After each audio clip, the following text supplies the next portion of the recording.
David, pues, ¿cómo estás? Bueno, este es un sistema acuapónico. El término acuapónico viene de la unión de tener un cultivo de peces y un cultivo de hortalizas y vegetales con un sistema hidropónico. Y generar y aprovechar el contenido del agua donde se tienen estos peces para que mejore la producción de vegetales. Básicamente lo que se busca es tener un sistema totalmente autosostenible donde la misma cantidad de agua que hay en el tanque se utilice para alimentar todo el sistema y esa misma agua se aproveche y vuelve ahí entre el tanque.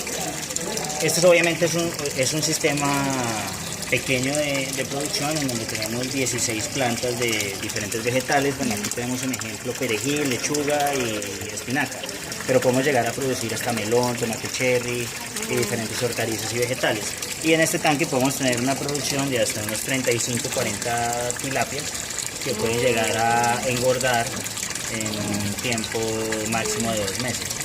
Digamos que al tener un sistema de estas características hay unas ventajas importantes versus tener un sistema tradicional de producción apícola, porque primero el agua en donde están los peces consumen su alimento, ellos generan unos residuos, el agua tiene algo de toxicidad, esa toxicidad entra al sistema, pasa por un biofiltro que tiene unas bacterias, esas bacterias consumen esa toxicidad y la convierten en oxígeno, y ese oxígeno, esa agua oxigenada es aprovechada por cada una de las plantas. Entonces esa agua oxigenada entra al ciclo, las plantas absorben, pero el agua sigue corriendo, eso genera que este tipo de cultivos acelere su crecimiento, y el agua cuando vuelve al tanque ya viene con algo de almidón y con una serie de sustancias que para el pez las aprovecha para la alimentación. En el proyecto que estamos implementando acá en el laboratorio, vamos a implementar 2 sistemas muy parecidos a este. 3 sistemas de este mismo tamaño que van a estar montados en la sede de Fundación Proboquilla en Puerto Rey. Y adicionalmente vamos a montar, me corrige Rafael en qué colegios son, pero van 5 sistemas que son montados en un acuario, ¿sí?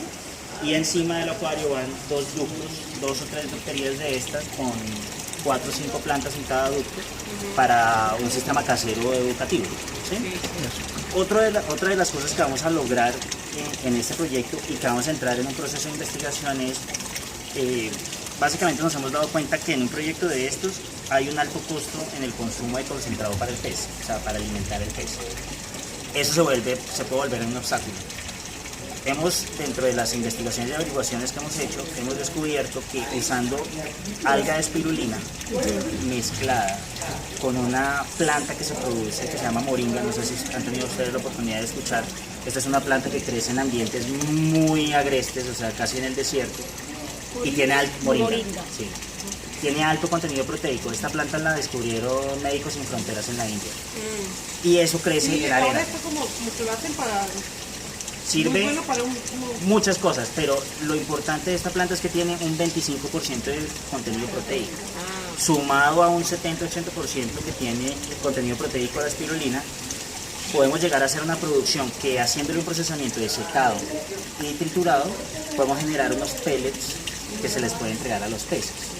Eso nos ayudaría a disminuir mucho el costo de producción de alimentos para engordar estos animales y disminuir el tiempo de engorde de los mismos, porque más o menos en un proceso tradicional puede llegar a 3-4 meses en llevar un animal dándole concentrado. La idea es que con estos sistemas y con este tipo de alimentos podamos llegar a unos 2 meses como tiempo máximo para que estos animales puedan estar aptos para el consumo, ¿sí? Otra de las cosas a las que queremos llegar con este proceso de cultivo de espirulina, que primero lo hacemos en el laboratorio y luego lo trasladamos a las piscinas, es acostumbrar al pez a que consuma la espirulina directamente, o sea, el alga sin procesarla. A donde queremos llegar es que podamos trasplantar la espirulina en el tanque y el pez consuma lo que produce el tanque y no tener que nosotros darle alimento. A eso es donde nosotros queremos llegar con ese proceso de investigación que vamos a iniciar en los próximos meses. Entonces, ¿Y ustedes dónde lo van a montar?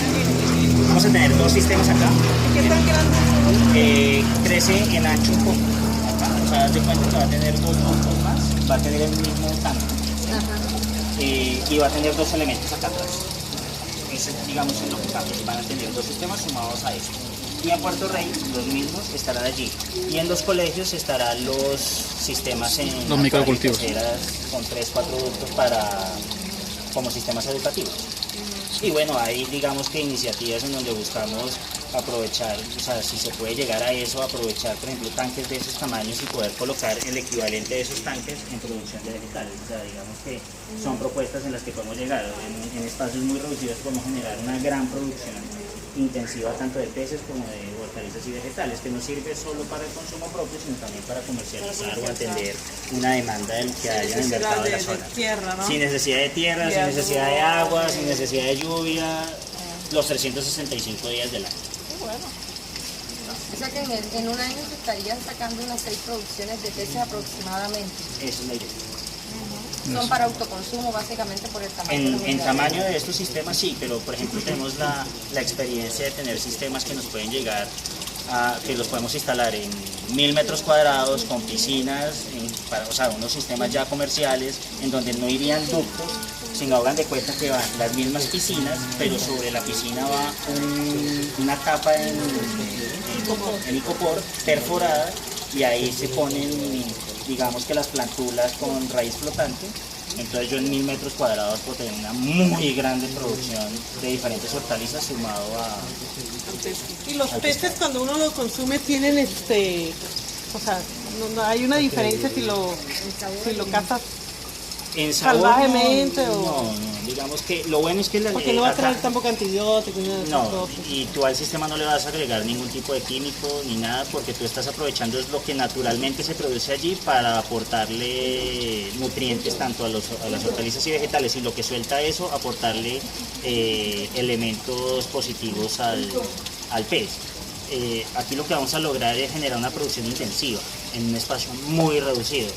Obviamente también de forma muy limpia, ¿no? Porque tú estás dando, por ejemplo, si llegamos a alimentar con espirulina, con moringa, es un alimento netamente natural, que si tú llegas a producir, la espirulina pues la vamos a producir de forma orgánica, pero si llegamos a producir la moringa también de forma orgánica, vamos a tener un alimento orgánico que van a estar consumiendo estos peces y podemos llegar, ojalá también, haciendo una muy buena trazabilidad, a certificar 1 kilo de pez orgánico. O sea, eso también sería, sí, claro, para competir en un mercado internacional sería muy interesante. Muy interesante. Pero básicamente, o sea, aquí lo que buscamos es que en una muy reducida cantidad de espacio tengamos una producción intensiva y autosostenible, básicamente.